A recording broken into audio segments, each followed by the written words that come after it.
I think the one thing I'd like for you to take away from anything that I say today is this one point, that nothing in this world works the way you think it does.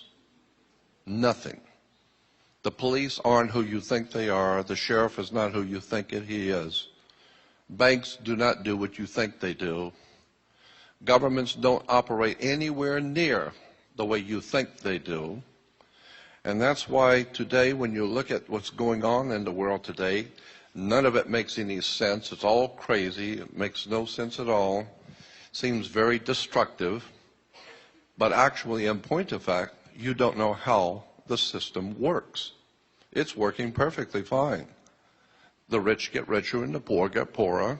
And the people, the masses, are entertained with television and alcohol and drugs, and the wealthy continue to get wealthy, and so it's working perfectly fine once you understand how the world really works, and nothing works the way you think it does.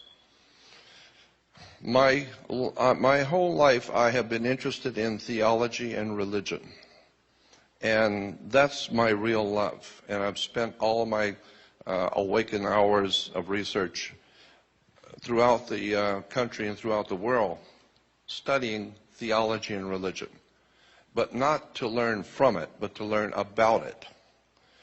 And it's a fascinating story once you see how our religions came into being, and you begin to see things that you've never seen before, and begin to have questions that never occurred to you before. And so that's been my major love. But I also, in the early 80s, very early 80s, came into contact with some people who were experts on government banking. And I was in their company for many years. And I learned how governments work, and it was absolutely astounding to me to see the real truth. It's taken me 48 years to get here tonight, but I'm going to give you a secret that I've learned. I'm going to give this to you for free. This is a secret, and it's a very powerful secret. People will always, financially and in every other way, people will always support what they want to hear. They will not support what they don't want to hear. If you like country music, you're not going to pay $30 for a rap concert. If you like a particular movie star, you're not going to go see somebody else. People will always, if you like a particular kind of food, you're not going to the opposite restaurant. So people will always support what they want to hear. And the one thing around the world that the ancient peoples and anyone who has traveled and dealt with the public, you will find the one thing that people, generally speaking, do not want to hear is the truth. Nobody is happy when they have to be faced with the truth. And so there are some brave people, like maybe you here today, who are at least open to hear something that may conflict with what you believe or what you know, but at least you're truth seekers. That's what I have always been, as a truth seeker. I always say I'm not the world's foremost authority on anything, because I'm at least smart enough to know how much I don't know. But when you begin to break down how government works, banks work, you begin to see a whole world that you've never known. The word I use is occult. Occult simply means hidden. And this is exactly what is going on in the world today. Our governments, banks, institutions of education, etc., are operating on a totally occult or hidden basis. And so what we are told and given to understand is not the truth. Let me give you an example. How many people have heard me lecture or talk about the maritime system of commerce? Okay, so most people at least have heard about the subject. For those of you who haven't, I'll just give you some examples. when you go into court, why do you have to go to court? You play tennis on a court. You play basketball on a court. The whole idea in a court is to put the ball back in the other guy's court. So you have a team of lawyers, and they throw the ball back in the other guy's court, and that team throws the ball back in the other guy's court, and the judge is a referee. And he doesn't care who wins or loses. He's going to get paid anyway. So he wears a black robe. Black robes, most people never question, why do Catholic priests wear black robes? Kids that graduate from high school wear black robes. Judges wear black robes. Rabbis wear black robes because black robes represent the planet Saturn. They're a symbol for the planet Saturn.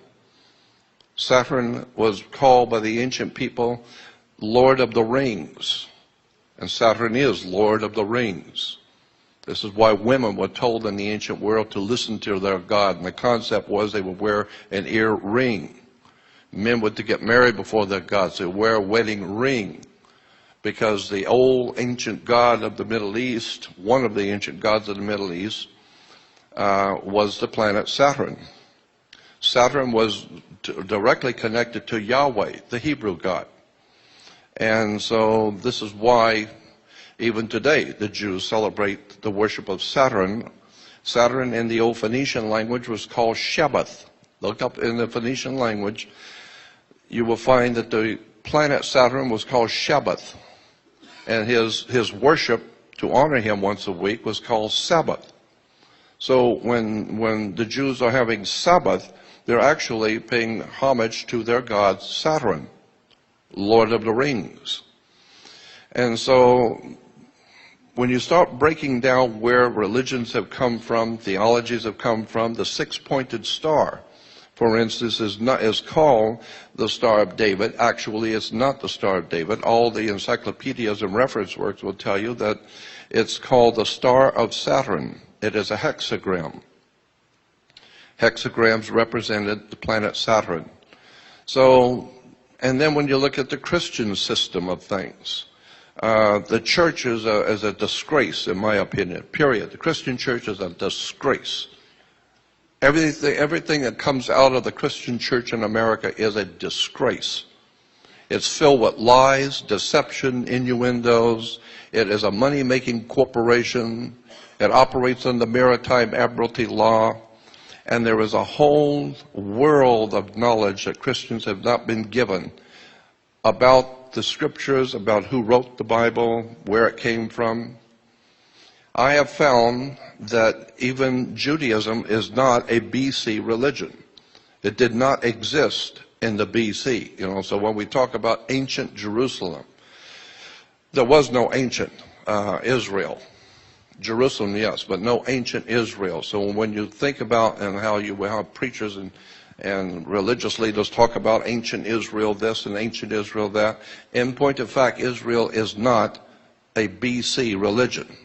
The whole concept of the Old Testament was developed right around the 9th, 10th, and 11th and 12th century AD. So that the Old Testament is not an ancient record of an ancient people. There was no ancient Israel.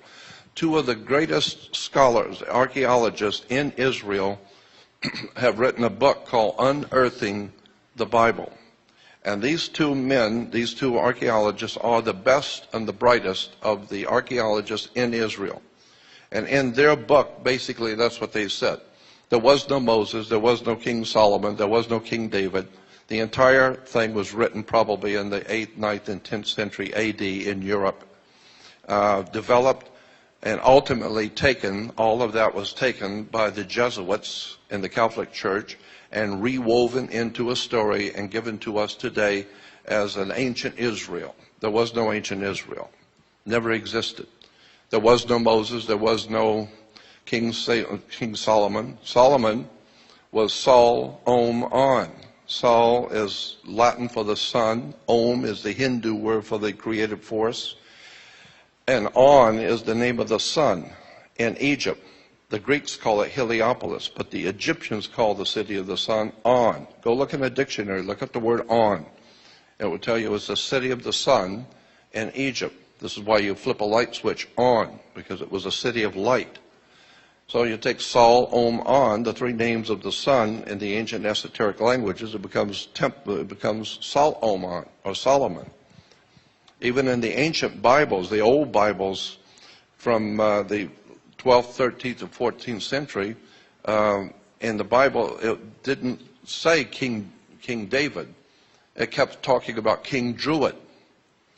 And incidentally, the system of government and laws that we live under today in America and in the Western world is a Druidic system. America is a Druidic country. Canada is Druidic. Like I said, Western civilization is a Druidic establishment. The Druids were a very powerful priesthood in Europe, even before the Roman Empire existed. And they were the attorneys, the lawyers, the religious leaders, the politicians. It was called the Druidic system. And one of the most important symbols in the Druidic system was a magic wand, like Merlin the magician with his magic wand. And orchestra leaders and conductors use a magic wand. That's a Druid symbol. And the Druid symbol of the magic wand was made out of the wood of a holly tree. It's made out of Hollywood. And the entire establishment in Hollywood is a Druidic system. So if you don't understand Druidic symbols, you'll never know what's going on in Hollywood and where they're being financed, who's financing them, and how this stuff really works in relation to government. There's an enormous amount of material out on the web showing pictures from motion pictures from 5, 6, 7 years before 2000, before 9/11, in which 9/11 is in motion pictures.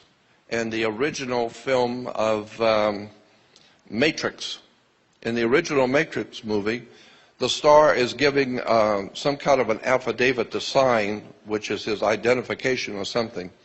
And the camera zooms in on it for just a moment when he's signing it. But if you stop the film, stop it and back it up and zoom in, you will see the document is about something that is going to happen. It says September 11, 2001. And this was way before September 11, before 9/11. Chris Carter, classic example when I'm talking about Hollywood. Chris Carter, the creator of X-Files.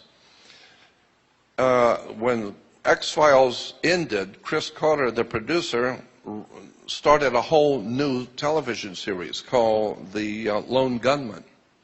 And the very first movie was a lead-off movie for the new television series.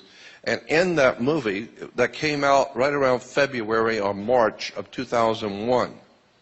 February or March of 2001, Chris Carter's new television show called Lone Gunman was started on Fox television. And in the very first episode, it's talking about how factions within the U.S. government were going to fly 757s into the World Trade Center and lock them down purposely. And in the movie, you're seeing the planes going into the World Trade Center. That was back in, 8 months before it even happened. Chris Carter is telling you something in the movie. And in the movie, they ask, well, why are these people in the government doing it? And one of the guys in government said, because we need to control the Middle East, we need to control the oil flow, we need to have a dominant place in the Middle East so that we can promote wars, which is good for business. And but that's in a movie, and it shows the planes going into the World Trade Center. General Electric, about 3 or 4 years before 9/11, General Electric came out with a refrigerator in Italy. And on the face of the refrigerator, painted, were 2 jets flying into the World Trade Center. Shows the World Trade Center and 2 big planes flying into them. And I have many, many pictures from Hollywood showing 9/11 jets flying into the World Trade Center.